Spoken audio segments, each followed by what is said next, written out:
Om Swastiastu. Perkenalkan, nama saya Made Keisa Anandani, nomor absen 20 dari kelas 11 MIPA 2. Di sini saya akan menjelaskan tentang salah satu tokoh pahlawan Indonesia yang bernama Hasyim Asy'ari.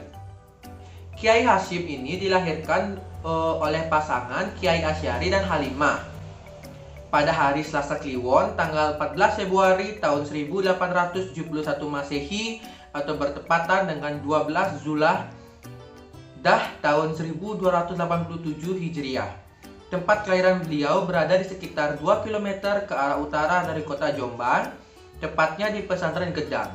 Pada usianya yang ke-21 tahun, Kiai Hasyim menikah dengan Nafisah, yaitu salah satu seorang putri Kiai Yakub Siwalan Panji Sidoarjo.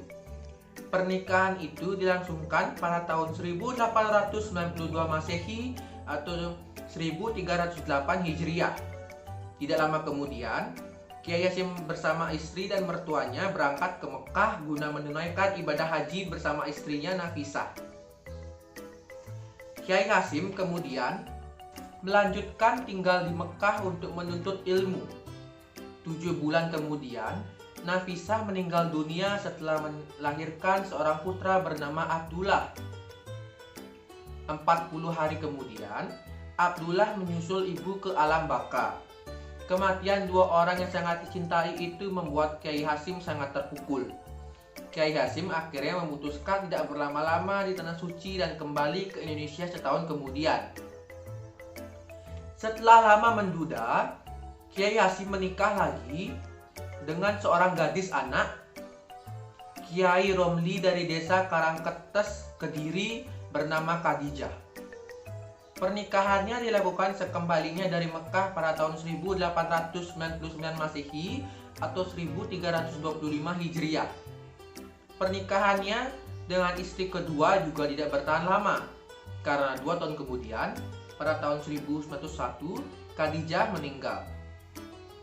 Untuk ketiga kalinya, Kiai Hasyim menikah lagi dengan perempuan bernama Nafikah, anak Kiai Ilyas, pengasuh pesantren Sewulan Madiun, dan mendapat 10 orang anak, yaitu Hanah, Koiriah, Aisyah, Azah, Abdul Wahid, Abdul Hakim, Abdul Karim, Ubaidillah, Masurah, dan Muhammad Yusuf. Perkawinan Kiai Hasyim dengan Nafikah juga berhenti tengah jalan karena Nafikah meninggal dunia pada tahun 1920 Masehi. Sepeninggal Nafikah, Kiai Hasyim pun menikah lagi dengan Masyurah, putri Kiai Hasan yang juga pengasuh pesantren Kapurejo, Pagu, Kediri. Dari hasil perkawinan dengan Masrurah atau dengan perkawinan keempatnya ini, Kiai Hasyim memiliki 4 orang anak yang bernama Abdul Qadir, Fatimah, Khadijah, dan Muhammad Yakub. Perkawinan dengan Masrurah ini merupakan perkawinan terakhir bagi Kiai Hasyim hingga akhir hayatnya. Beberapa peran Kiai Hasyim bagi kemerdekaan Indonesia. Yang pertama yaitu menggembleng Hizbullah dan juga Sibilillah. Awal mulanya didirikan Laskar Hizbullah itu karena akan dijadikan sebagai cadangan dari pasukan peta atau pembela tanah air. Sebab kala itu Jepang yang memberikan restu kepada tokoh muslim untuk membentuk kekuatan militer, karena Jepang pada saat itu sedang terdesak akibat berkonfrontasi dengan sekutu. Kiai Hasyim Asy'ari saat itu menjadi pemimpin Majelis Syuro Muslimin Indonesia atau Masyumi. Telah menjadi pionir utama penyemangat para pejuang kelaskaran. Bahkan beliau sendirilah yang memberikan wejangan dan penggemblengan kepada para pejuang laskar. Di tempat mereka membentuk satuan militer, tak kalah pula para kiai-kiai pesantren pun membentuk satuan militer yang disebut Sabilillah. Inilah yang berjuang mempertahankan kemerdekaan RI dari sekutu, termasuk pertempuran Surabaya pada 10 November 1945.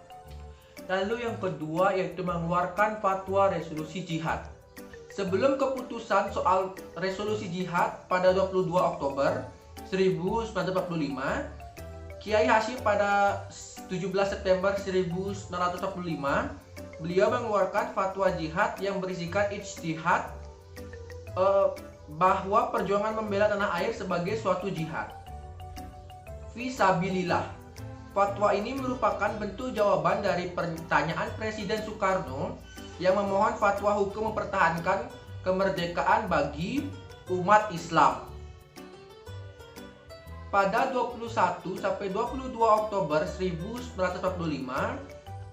PBNU menggelar rapat konsul NU se-Jawa dan Madura.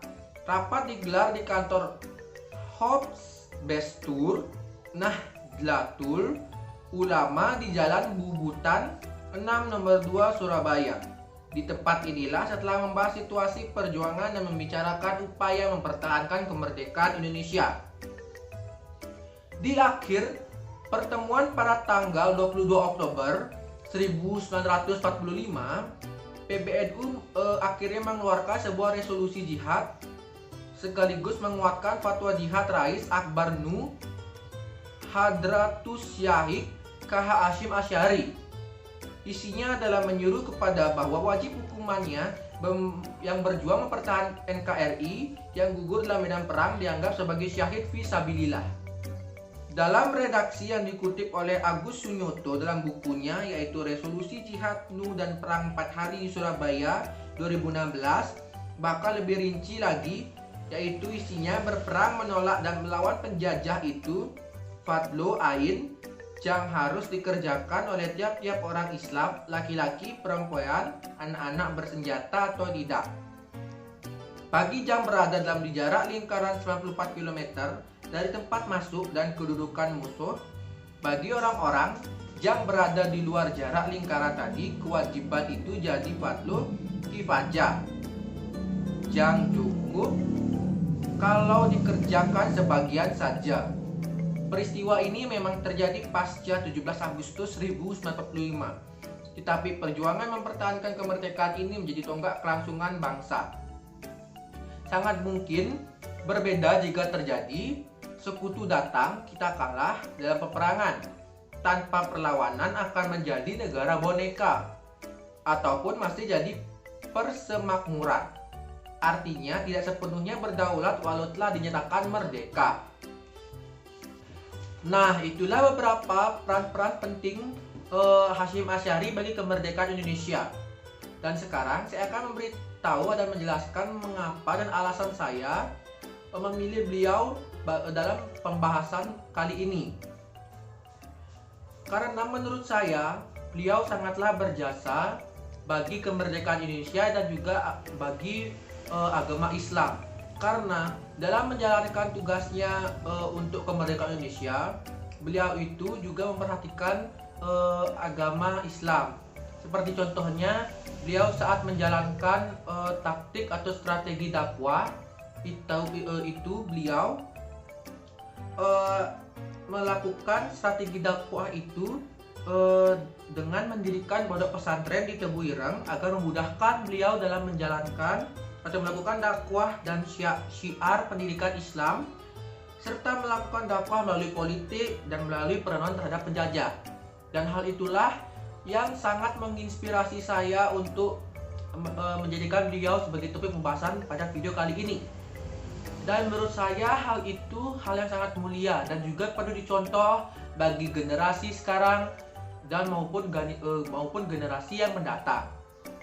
Sekian dari video saya, jika ada salah kata mohon dimaafkan dan saya tutup dengan para musanti. Om Santi Santi Santi Om. Guess there is something and there is nothing in between. And in my eyes there's a tiny dancer.